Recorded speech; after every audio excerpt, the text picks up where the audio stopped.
அனைவருக்கும் வணக்கம். முருகன் அப்படின்னு சொன்னதுமே முதல்ல நமக்கு ஞாபகம் வர்றது அறுபடை வீடுகள் தாங்க. ஆனா நாம இப்ப பார்க்கக்கூடிய இந்த முருகன் அப்படின்னு பார்த்தீங்கன்னா, நாம என்ன நினைச்சு பார்க்குறோமோ அந்த விதத்துல அவர் நமக்கு காட்சி கொடுப்பாரு. அதாவது குழந்தையா நினைச்சு இந்த முருகனை பார்க்குறோம் அப்படின்னா, கண்டிப்பா குழந்தை வடிவில நமக்கு தெரிவாரு. இளைஞரா நினைத்து நாம இந்த முருகனை பார்க்குறோம் அப்படின்னா, இளைஞன் போல காட்சி கொடுப்பாரு. முதியவரா நினைச்சு பார்க்குறோம் அப்படின்னா, முதியவர் தோற்றத்துல முருகன் காட்சி கொடுப்பாரு. இப்படிப்பட்ட ஒரு அதிசயமான கோவில் நம்ம தமிழகத்துல இருக்கு. முக்கியமா இந்த முருகன் உயிருடன் இருக்கக்கூடிய முருகன் அப்படின்னு சொல்லக்கூடிய உயிரோட்டமான முருகன் அப்படின்னு சொல்றாங்க. இப்படிப்பட்ட ஒரு கோவில நிறைய பேர் கேள்விப்பட்டிருக்க மாட்டீங்க. இந்த கோவில் எங்க இருக்கு? ஏன் இந்த முருகன் உயிரோட்டமோட இருக்காரு? அப்படிங்கிறத நாம இந்த வீடியோல தொடர்ந்து பார்க்க போறோம். வீடியோவை ஸ்கிப் பண்ணாம பாருங்க. நிறைய ஆச்சரியமான தகவல்கள் உங்களுக்கு கிடைக்கும். இந்த வீடியோவை பார்த்து தான் இந்த கோவில் பற்றி நான் தெரிஞ்சுக்கிட்டேன் அப்படின்னா மறக்காம கீழே கமெண்ட் பாக்ஸ்ல பதிவிடுங்க. இந்த வீடியோ பார்க்கக்கூடிய நீங்க இந்த கோவிலுக்கு போயிருக்கீங்க அப்படின்னு சொன்னா கோவில் பற்றிய மேலும் தகவல்கள் உங்களுக்கு தெரியும் அப்படின்னா கமெண்ட் பாக்ஸ்ல மறக்காம பதிவிட்டுட்டு ஓம் முருகா போற்றி, ஓம் முருகா போற்றி என்ற வாசகத்தை கமெண்ட் பாக்ஸ்ல பதிவிட்டுட்டு வீடியோவை ஸ்கிப் பண்ணாம பாருங்க. நீங்க இன்னும் உற்சாகம் டிவி சேனலை சப்ஸ்கிரைப் பண்ணாம இருந்தா சப்ஸ்கிரைப் பண்ணிக்கோங்க. கூடவே இருக்க பெல் ஐக்கானை மறக்காம கிளிக் பண்ணிடுங்க. வாங்க வீடியோக்குள்ள போகலாம். இந்த வீடியோ பார்க்கக்கூடிய உங்களுக்கு வாழ்க்கையில நிறைய கஷ்டமோ பிரச்சனையோ, முக்கியமா ஒரு குழந்தை பாக்கியம் இல்ல, திருமணம் கை கூடல அப்படின்னு சொல்லக்கூடியவங்க இன்னைக்கு நிறைய பேர் இருக்காங்க. அந்த மாதிரி பிரச்சனைகள் எல்லாம் நீங்களும் பார்த்துட்டு இருக்கீங்க. இதுல இருந்து நம்ம விடுபடணும் அப்படின்னு நினைச்சீங்கன்னா இந்த வீடியோக்கு கீழே டிஸ்கிரிப்ஷன்ல வராகி அம்மன் ஜோதிட நிலையத்தின் தொலைபேசி எண் கொடுத்துருக்கேன். அந்த எண்ணுக்கு தொடர்பு கொண்டு பேசி பாருங்க. கண்டிப்பா நிறைய பேருக்கு இது பயனுள்ள ஒரு தகவலா இருந்திருக்கு. கண்டிப்பா உங்க வாழ்க்கையில நிறைய மாற்றங்களை பெற முடியும். நாம இப்ப பார்த்துட்டு இருக்கக்கூடிய இந்த கோவில் அப்படின்னு பார்த்தீங்கன்னா ஒரு முருகன் கோவிலுங்க. அதாவது நாகப்பட்டினம் மாவட்டத்தில் இருக்கக்கூடிய இந்த கோவில் அப்படின்னு பார்த்தீங்கன்னா நிறைய விஷயங்கள் நமக்கு ஆச்சரியத்தை கொடுக்கக்கூடிய வகையில இருக்கு அப்படின்னா அது மிகையாகாது. முருகன் அப்படின்னு சொன்னதுமே நாம அறுபடை வீடுகள் தான் முக்கியமா நினைப்போம். ஆனா இந்த கோவில் அப்படின்னு பார்த்தீங்கன்னா அந்த அறுபடை வீடுகள்லயும் இல்லாத பெரும் சிறப்பு இந்த கோவில்ல இருக்கு அப்படின்னு சொல்லலாம். நாகப்பட்டினம் மாவட்டம் எட்டுக்குடி அப்படின்னு சொல்லக்கூடிய திருத்தலம் தாங்க நம்ம அப்போ பார்த்துட்டு இருக்கோம். அதாவது எட்டுக்குடி முருகன் அப்படின்னு சொல்லுவாங்க. இந்த சுப்பிரமணிய சுவாமி திருக்கோவில் அப்படின்னு பார்த்தீங்கன்னா 14ஆம் நூற்றாண்டுல வாழ்ந்த அருணகிரிநாதரால பாடல் பெற்ற தலம் அப்படின்னு சொல்லுவாங்க.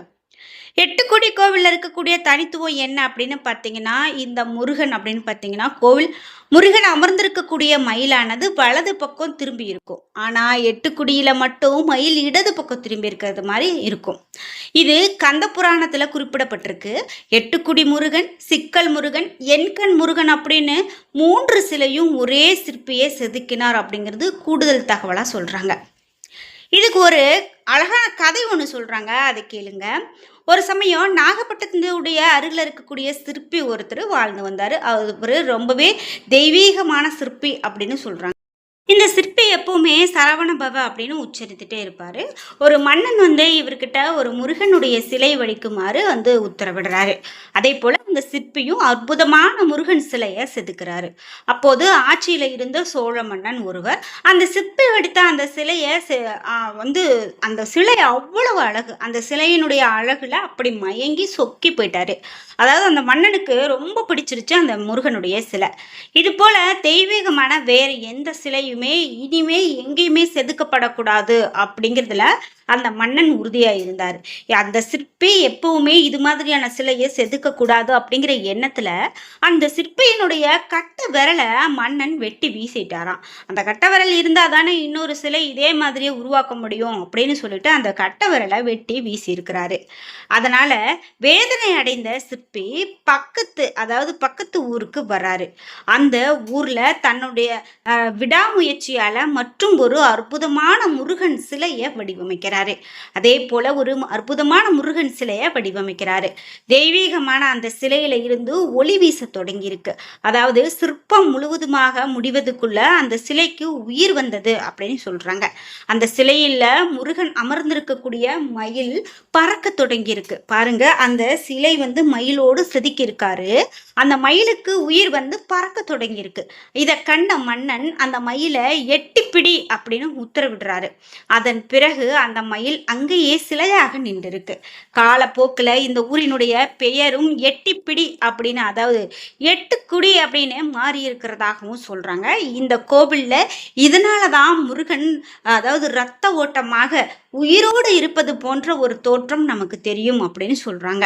இந்த எட்டுக்குடி முருகன் கோவிலுடைய சிறப்பே நாம முன்பு பார்த்தது போல, குழந்தையாக பார்த்தா குழந்தை வடிவிலும், இளைஞனாக பார்த்தால் இளைஞன் வடிவிலும், முதியவராக பார்த்தா முதியவர் வடிவிலும் நமக்கு காட்சி கொடுப்பாரு அப்படின்னு சொல்றாங்க. இந்த கோவிலுடைய பிரகாரத்துல முருகனுடைய தளபதிகளும் சிலைகள் இருக்கு. அதே போல முக்கியமாக கோவில் பிரகாரத்துல முருகனுடைய இந்த சிலைகள் இருக்கிறது மட்டும் இல்லாம தட்சணாமூர்த்தி, ஆஞ்சநேயர், ஐயப்பன், மகாலட்சுமி, சௌந்தரராஜ பெருமாள், நவக்கிரகங்கள் ஆகியோரும் சிலைகளாக இருக்கிறாங்க. முக்கியமா சித்ரா பௌர்ணமி அன்னைக்கு இங்கு சிறப்பான விழாக்கள் கொண்டாடப்படுறத நம்மளால பார்க்க முடியுங்க. இந்த கோவில் சத்ரு சம்ஹார சிறப்பு பூஜை நடக்கிறது வழக்கம். சரி, கோவில் சரியாக எங்க இருக்கு அப்படின்னு பார்த்தீங்கன்னா, எட்டுக்குடி முருகன் திருக்கோவில் நாகப்பட்டினம் மாவட்டத்துல இருக்குங்க. எட்டுக்குடி அப்படிங்கிற ஊர்லயே அமைஞ்சிருக்கு.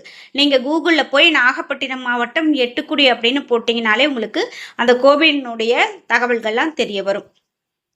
காலை 4:30 மணி முதல் மாலை 12:30 மணி வரையிலும், மாலை 4:30 மணி முதல் இரவு 9 மணி வரையிலும் இந்த கோவில் நடை திறந்திருக்கும்.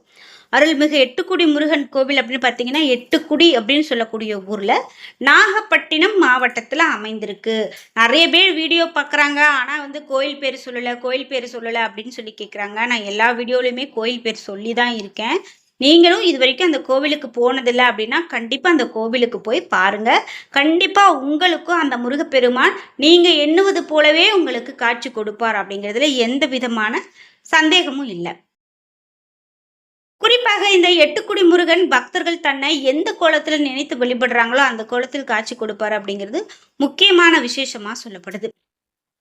இது வரைக்கும் எனக்கு இந்த கோவில் பற்றி தெரியாது, நீங்க சொல்லிதான் எனக்கு இந்த கோவில் தெரியும் அப்படின்னு நினைச்சீங்கன்னா கண்டிப்பா கமெண்ட் பாக்ஸ்ல மறக்காம பதிவிடுங்க. கந்த புராணத்துல சொல்லி இருக்கிறது படி அருள்பாலிக்கக்கூடிய இந்த முருகன் சூரபத்மனை அழிக்கிறதுக்கு முன்னதாக தேவேந்திரனாகிய மயில் மேல ஏறி அமர்ந்திருக்கக்கூடிய மூர்த்தமாக காணப்படுறாரு.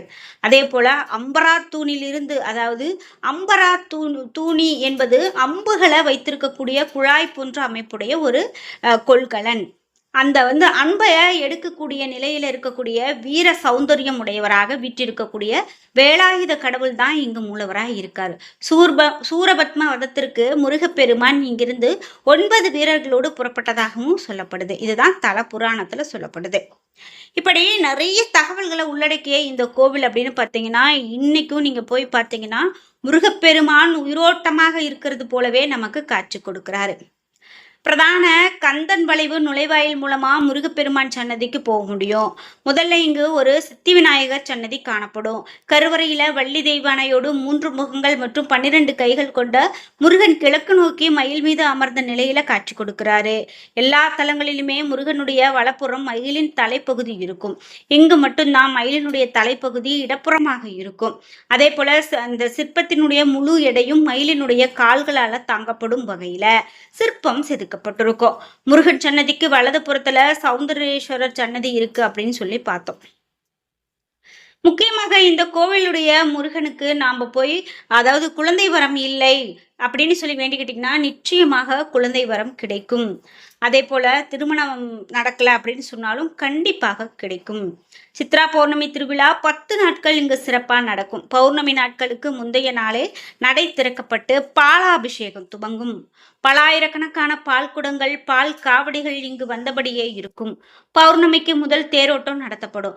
ஐப்பசியில கந்த சஷ்டி விழா 6 நாட்களும், வைகாசி விசாகம் 1 நாளும் விழாவாக இங்கு நடத்தப்படும். தைப்பூச திருவிழாவின் போது முருகப்பெருமான தரிசிக்க பல்லாயிரக்கணக்கான பக்தர்கள் வருகை தருவது இங்கு வழக்கம். தங்களுடைய நேர்த்திக்கடன் செலுத்துபவர்கள் வருவாங்க. அதே போல இது தவிர மாத கார்த்திகையில சிறப்பு பூஜைகள் இந்த கோவில்ல நடக்கும். குழந்தைகளினுடைய பயந்த சுபாவம் நீங்கவும், எதிரிகளால் ஏற்படும் துன்பம் தீரவும், திருமண தடை, குழந்தை பாக்கியம், கல்வியில சிறந்து விளங்க முருகப்பெருமான பிரார்த்திக்கிறாங்க. நேர்த்திக்கடனாக முருகன் அபிஷேகம் செய்து வஸ்திரம் அணிவித்தும் வழிபாடு செய்யறாங்க. முக்கியமா நீங்களும் இந்த கோவிலுக்கு போகணும் அப்படின்னா திருவாரூர், அதாவது வேதாரண்யம் பேருந்து வழித்தடத்துல திருவாரூர்ல இருந்து சுமார் 25 கிலோமீட்டர் தொலைவிலும் திருநெல்லிக்காய் என்ற பாடல் பெற்ற சிவத்தலத்தில் இருந்து 13 கிலோமீட்டர் தொலைவிலும் இந்த தலம் அமைந்திருக்கு. நாகப்பட்டினம் மாவட்டம் திருப்பூண்டி சாலையில சீராவட்டம் பாலம் என்ற இடத்துல இறங்கி எட்டுக்குடி செல்லக்கூடிய பாதையில சுமார் 2 கிலோமீட்டர் போனீங்க அப்படின்னா இந்த தலத்தை உங்களால அடைய முடியும். இவ்வளவு தெளிவாக நான் தகவல்கள் சொல்லியிருக்கேன். உங்களால முடிந்த வரைக்கும் இந்த கோவிலுக்கு போய் வழிபட்டுட்டு வாங்க. நிச்சயமாக அந்த முருகப்பெருமானுடைய அருள் உங்களுக்கும் கிடைக்கும். என்ன நண்பர்களே, இன்னைக்கு வீடியோவில் உயிரோடு இருக்கக்கூடிய ஒரு முருகன் பற்றிய நிறைய தகவல்களை நாம தெரிஞ்சுக்கிட்டோம். இந்த வீடியோ கண்டிப்பா உங்களுக்கு ரொம்ப பயனுள்ளதா இருந்திருக்கும். வீடியோ உங்களுக்கு பிடிச்சிருந்தா லைக் பண்ணுங்க, ஷேர் பண்ணுங்க, கமெண்ட் பண்ணுங்க. நீங்க இன்னும் உற்சாகம் டிவி சேனலை சப்ஸ்கிரைப் பண்ணாம இருந்தா சப்ஸ்கிரைப் பண்ணிக்கோங்க. கூடவே இருக்க பெல் ஐக்கானை மறக்காம கிளிக் பண்ணிருங்க. நன்றி வியூவர்ஸ்.